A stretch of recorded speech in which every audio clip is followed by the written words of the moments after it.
Bonjour, je m'appelle Gaëtan Ballester, je suis tarologue et formateur. J'organise des séjours de reconnexion à la nature dans le Verdon. Et aujourd'hui, je vais vous présenter un tarot indépendant, le tarot baroque. Vous allez voir, il s'assortit à merveille avec les deux oracles à succès de Sandy Tatou et Voglio Bene. Mais bon, on garde tout ça pour la suite de la vidéo. À tout de suite.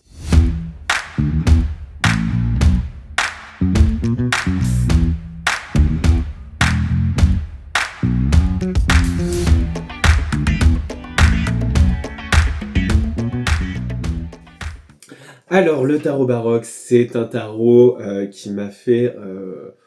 ça a été un coup de cœur quand je l'ai vu sur la boutique du Salon des Arcanes. Oui, parce que pour les jeux indépendants, moi je me fournis la plupart du temps sur le site du Salon des Arcanes. C'est le site de Nicolas, je suis passé sur son podcast. C'est vraiment quelqu'un de génial qui traque des jeux merveilleux qui sont pas forcément accessibles facilement parce que bah, quand c'est des jeux indépendants, d'autant plus des jeux indépendants de l'international, c'est toujours un peu compliqué de les faire venir jusqu'à nous. Bien sûr, c'est un jeu qui est plus coûteux qu'un jeu en mass market, un jeu que vous pourrez trouver en grande distribution, mais, mais ça vaut le coup. Alors, je vais vous présenter le tarot baroque. C'est un jeu déjà assez particulier parce que il est constitué de 80 cartes. Il y a deux arcanes majeures qui ont été ajoutées et je trouve à bon escient parce que, enfin ça vous le découvrirez dans la vidéo, mais il y en a une qui est un peu autour de l'humour, un sujet qui est rarement abordé en cartomancier, alors que pourtant l'humour, les côtés drôles de la vie, bah, ça nous arrive au quotidien, enfin je vous le souhaite, moi ça m'arrive, et, euh, et des arcanes qui sont représentés, majeurs comme mineurs, avec des œuvres très baroques, vous allez le voir, on dirait de belles peintures, et ça fera écho avec les deux jeux de Voglio Bene et Sandy Tattoo, je vous présenterai en deuxième partie de la vidéo. On y va. Alors voici le tarot baroque. Petit détail dans la boîte quand vous l'ouvrez, May this tarot deck bring you many years of fun reading. With love, Mustapha. Ouais, je sais, j'ai un super bon anglais. Et vous avez aussi Amor, Vinci, Omnia, Love Conquer Halls, Caravage. Euh, Très jolie boîte aimantée, même si moi je prête pas souvent grande attention aux boîtes. Je trouve que le petit détail de ces écritures à l'intérieur, c'est très sympa. Euh, Allons voir maintenant le jeu. Alors c'est un jeu qui a été illustré, mais de ce que j'ai vu, il y a deux illustrations où il y a eu appel à l'intelligence artificielle parmi les 90 et qui ont été ensuite améliorées à la main. Je pense que vous connaissez, si vous me suivez, mon rapport aux intelligences artificielles et à l'illustration. Je ne suis pas forcément très pour, mais là, je me suis dit que deux sur un jeu de 80, et en plus avec un retravail à la main, plus une démarche honnête de l'annoncer, j'ai, j'ai rogné mon frein et j'étais d'accord pour prendre ce jeu. Très joli jeu. Alors, quelque chose qui m'a surpris, c'est que les cartes sont quand même assez fines, mais semblent très résistantes. Je ne sais pas comment vous l'exprimer, mais je sens que c'est un jeu qui va durer dans le temps, et en même temps avec lequel il ne faut pas être trop brusque, parce que vous voyez, hein, c'est un jeu très souple. Deuxième petit détail quant aux cartes, c'est le dos. Alors c'est un dos qui ne nous permet pas d'avoir des cartes renversées, vous voyez, parce qu'on a tarot qui est écrit, et du coup on sait que le T signifie le haut de la carte, et le R le bas. Il y a un petit bémol pour moi. Certaines cartes, le T, voilà. Ici, vous avez le T qui n'est pas bien centré. Et ici, il est bien centré. Pour moi, ça, c'est un bémol. Bien que ce soit un jeu de tarot indépendant, relativement accessible, hein, il y en a des plus chers, je trouve que c'est dommage. Et en plus, j'ai du mal à comprendre pourquoi c'est comme ça. Pourquoi sur certaines cartes, il est bien centré et sur d'autres, non. Ça doit être l'application de la dorure qui est pas forcément hyper précise. Et j'avais noté un autre point. Alors j'ai essayé de vous le retrouver. Voilà, c'est vraiment sur très peu de cartes, mais vous voyez ici sur cette roue de fortune, on a des marquages dorés. Voilà. Et lorsque vous regardez le dos de la carte, si vous vraiment vous faites très attention, on peut les deviner. Alors, faut vraiment y prêter un coup d'œil, hein, mais c'est quand même un moins sur ce jeu. Mais maintenant que j'ai éloigné les côtés négatifs de ce jeu, on va l'observer. Vous allez voir qu'il a plein d'aspects géniaux. Alors, je vais vous présenter les cartes. Je vais le faire en accéléré.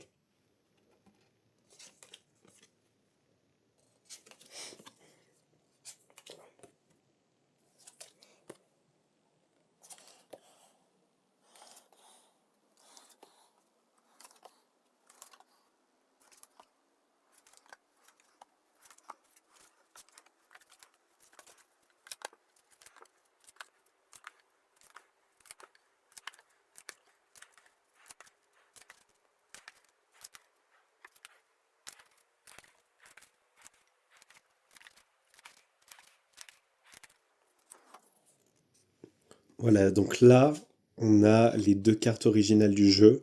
The Happy Squirrel, le joyeux écureuil, et The Quill. Donc on a vraiment le message et la joie. C'est deux cartes que je trouve assez pertinentes comme ajout, et c'est un parti pris que, du haut de ma personne, je valide. Je vais les garder dans le jeu.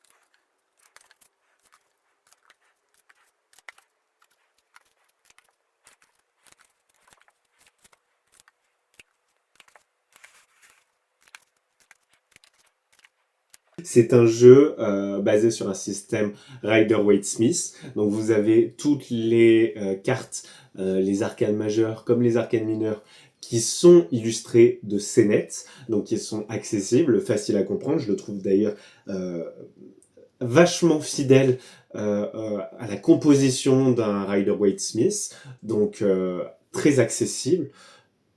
Bien que cette iconographie baroque, il faille s'y pencher, il va falloir le regarder avec attention, comprendre ce qui se passe sur la scène.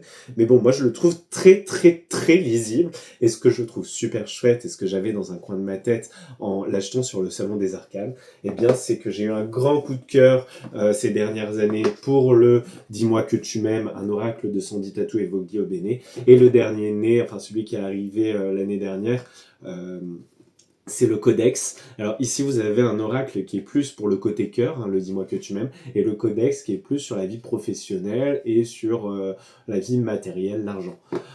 C'est deux jeux que je trouve magnifiques. C'est deux jeux qui sont splendides et je suis ravi d'avoir un tarot avec lesquels les accorder parce que j'aime bien faire des tirages où je mêle tarot et oracle. Euh, là, ça s'y prête et je vous propose qu'on s'y essaie. On va utiliser pour ce faire le Magus 365 pour trouver un exercice de tirage. D'ailleurs, pour rappel, je vous avais fait une vidéo sur le Magus 365, n'hésitez pas à aller la voir, c'est vraiment un agenda perpétuel qui m'accompagne dans le tarot et qui est très bien, j'allais dire qui est très bien fichu, mais qui est très bien pensé. Je remercie encore Fabienne Larnicole. N'hésitez pas à aller voir ma vidéo et vous avez toujours mon code promo si vous voulez vous-même vous l'offrir pour pouvoir avoir ce partenaire lors de vos tirages. Du coup, on va partir sur les messages de la Lune. C'est un tirage des énergies de la pleine Lune et là, on est juste avant la pleine Lune rose, donc je, je vais m'y pencher. C'est un tirage en 5 cartes pour amplifier, éclairer et manifester. La première carte viendra dire quel éclairage m'apporte cette pleine lune. La deuxième, ce que je peux manifester aujourd'hui. Et la troisième, ma gratitude pour quelque chose. Les deux cartes suivantes, la 4 et la 5, viendront me donner un message de mes guides et la cinquième, un message de la pleine lune. Je vais donc utiliser les 3 premières cartes faire un tirage avec le tarot baroque de luxe, puis j'utiliserai la carte du Dis-moi que tu m'aimes pour le message de mes guides et la carte du codex pour un message de la pleine lune. C'est parti!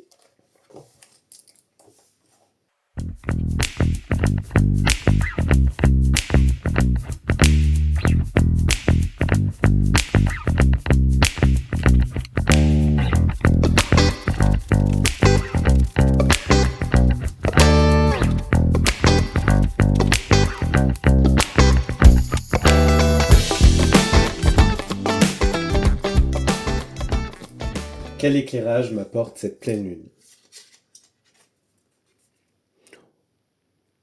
Avec le 5 de coupe, on voit des émotions qui sont assez lourdes, des coupes qui ont été renversées et sur lesquelles je ressasse. Alors ici, avec cette pleine lune, il y a bien un éclairage autour d'émotions bloquées.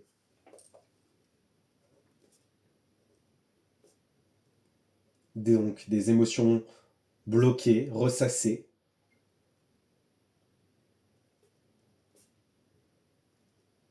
Mises en lumière.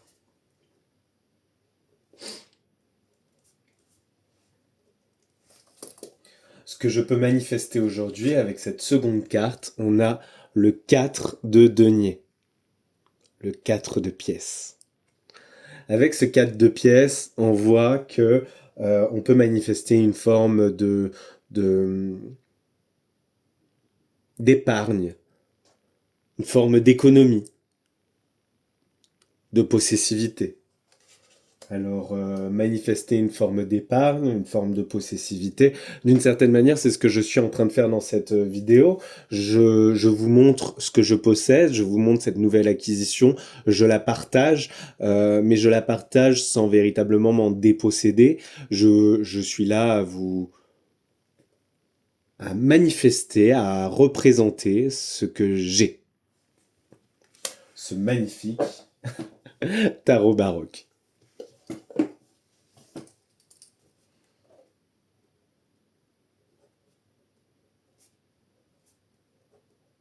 Donc je note montrer ce que je possède.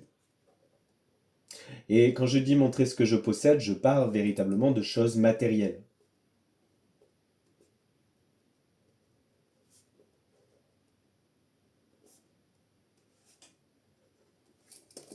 Ensuite, je dois avoir de la gratitude pour.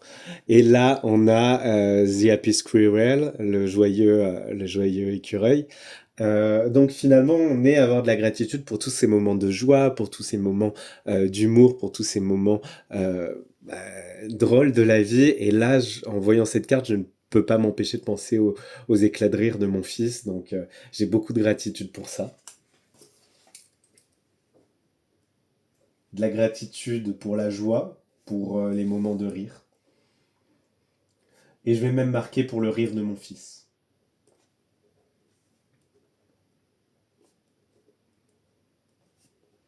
Et là, on arrive du coup vers le message de mes guides, avec le dis-moi que tu m'aimes.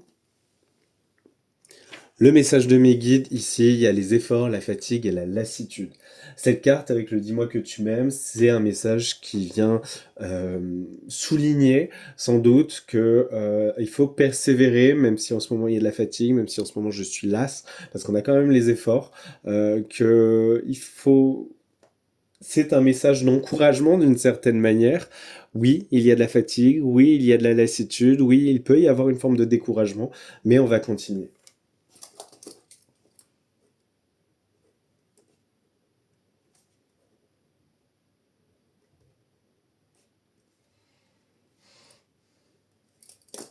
Et puis le message de la pleine lune, ici on a le rythme, la vitesse et la précipitation. Avec cette carte, bien sûr, on pourrait le prendre comme un avertissement, parce que bien sûr, vitesse et précipitation font rarement bon ménage et on a ce crâne sur la carte. Euh, je pense qu'ici c'est une invitation à avancer au bon rythme, à trouver le bon rythme surtout, et ça c'est un message qui résonne fort en moi en ce moment parce que je travaille d'arrache-pied sur ma formation et en même temps il y a des élans où je la fais, le site avance très vite et des moments où j'ai l'impression de stagner. Alors peut-être qu'un peu plus de rigueur m'aidera à avoir le bon rythme sans me précipiter pour finalement que vous puissiez l'avoir dans les temps où je me le suis accordé. Euh, Ma formation qui a déjà été reportée, elle devait sortir fin avril et finalement elle va sortir début mai.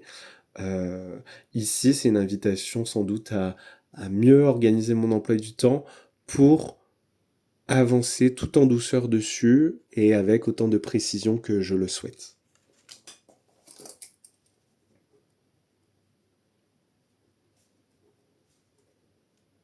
Donc je note trouver le bon rythme. Je sais pas vous, mais je trouve que ce tirage, il est très beau. Alors, il est noté dans mon Magus 365. Je vais prendre un peu de temps aussi pour pouvoir le regarder sans les feux des caméras, parce que là, je suis quand même en train de l'interpréter à chaud, en vérifiant que la caméra euh, le prenne entièrement. Mais à tête reposée, en prenant le temps, sans doute qu'il va m'apporter plus de messages encore, bien que là, je le trouve extrêmement parlant. D'ailleurs, tous les tirages qui sont suggérés par Fabienne Larnicole, en tout cas tous les tirages que j'ai faits jusqu'à présent, ont été extrêmement parlants. Je trouve que dans le choix de ces positions de cartes, c'est-à-dire le 1, 2, 3, 4, 5 et les phrases qu'elle assimile à chaque position, c'est très simple à lire. Je suis vraiment ravi d'avoir ce Magus avec moi, ravi d'avoir ce Baroque Tarot qui est un très beau jeu, hein. C'est vraiment un jeu que je vais utiliser en consultation et qui s'assortit à merveille avec ce codex et ce Dis-moi que tu m'aimes qui étaient déjà des oracles que j'adorais. Alors encore merci à Sandy Tattoo pour ces deux créations. Merci au Salon des Arcanes pour m'avoir permis d'acquérir ce Baroque Tarot, parce que les jeux indépendants, c'est pas toujours facile à trouver. Et, euh, et je vous souhaite une très belle pleine lune. Petit rappel avant qu'on se quitte, le Baroque Tarot, vous le trouverez donc sur le Salon des Arcanes. Les jeux, les oracles que j'ai utilisés, ce sont ceux de Sandy Tattoo et Voguio Bene. Le Magus 365, si vous voulez l'acquérir, il est sur la boutique Maitara Maga et vous avez mon code promo en description. Et bien sûr, si vous voulez participer à un des séjours dans la nature que j'organise, la saison va bientôt commencer. Il y a deux types de séjours. Les séjours où vous allez vous reconnecter à la nature et aux vies antérieures, et les séjours où vous allez vous former à la cartomancie, au tarot, pour vraiment vous inscrire dans votre posture personnelle d'accompagnant. C'est-à-dire que je vais vous accompagner à découvrir et incarner le guide que vous êtes. Je ne vais pas vous transmettre toute ma méthode, mais plutôt aller chercher celle qui répond le mieux à votre besoin et aux personnes que vous voulez accompagner. J'ai hâte d'être à ces séjours et de vous faire vivre toute cette expérience. Et n'hésitez pas à me dire si vous êtes plutôt fan du tarot, fan des oracles, ou si comme moi vous aimez mélanger les deux.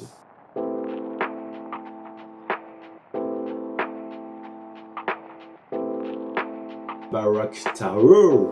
Le tarot baroque, c'est un jeu, The Baroque Tarot. Le tarot baroque de Luxe Edith.